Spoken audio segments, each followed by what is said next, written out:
ඔයාලට කවදා හරි වෙලා තියෙනවද කාත් එක්ක හරි කතා කර කර ඉද්දි එකපාරටම නිශ්ශබ්දතාවයක් ආවම හරිම අමුතු විදිහක අපහසුයක් දැනෙන එක?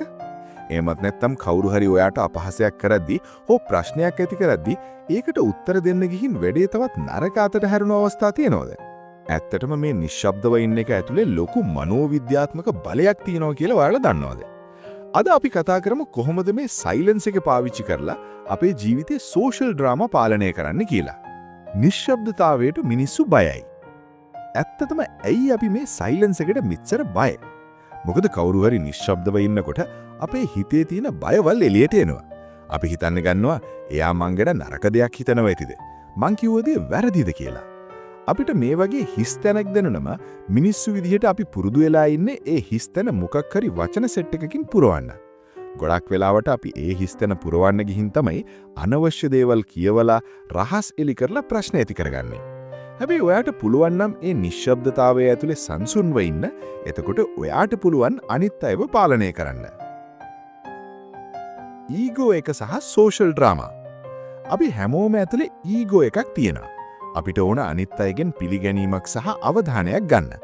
ගොඩක් සෝෂල් ඩ්‍රාමා ඇති වෙන්නේ මිනිස්සු Tamanගේ හැඟීම් වලට ක්ෂණිකව ප්‍රතිචාර දක්වන නිසා. උදාහරණයක් විදිහට කවුරු හරි ඔයාට පොඩි විහිළුවක් කළොත් ඔයාට එකපාරටම තරහ යනවා නම් එයා බලන්නේ ඔයාගේ ප්‍රතිචාරය දිහා. ප්‍රශ්න ඇති කරන්න කැමති මිනිස්සු ඉන්නවා.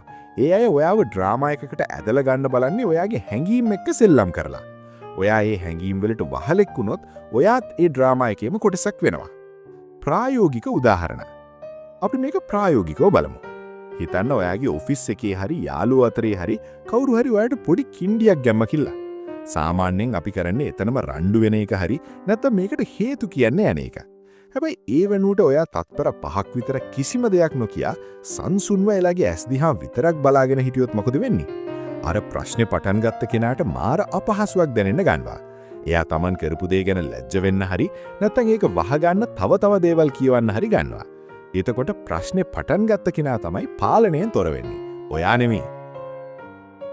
ඒ වගේම යාළුවෙක් ඔයාට මොකක් හරි රහසක් කියන්න වගේ ඇලිලා නතර කළොත් බලෙන් අහන්න එපා. නිශ්ශබ්දව ඉන්න. එයාම ඒක කියනකම්. ඉතින් මීළඟ පාර කවුරු හරි ඔයාව අනවශ්‍ය ප්‍රශ්නයකට ඇදලා ගන්න හැදුවොත් මතක තියාගන්න හැම දෙයකටම උත්තර දෙන්න හරි රියැක්ට් කරන්න හරි ඕනේ නැහැ කියලා. නිශ්ශබ්දතාවය කියන්නේ දුර්වලකමක් නෙවෙයි. ඒක ලොකු ආත්ම ශක්තියක්. ඔයා කොච්චර සංසුන් වෙනවද ඒ තරමටම මිනිස්සු ඔයාට ගරු කරන්න ගන්නවා. ගොඩක් දේවල් කියවනවට වඩා හරි වෙලාවට නිශ්ශබ්දව ඉන්න එක ඔයාගේ කොන්ෆිඩන්ස් එක ඩිවෙලොප් වෙනවා.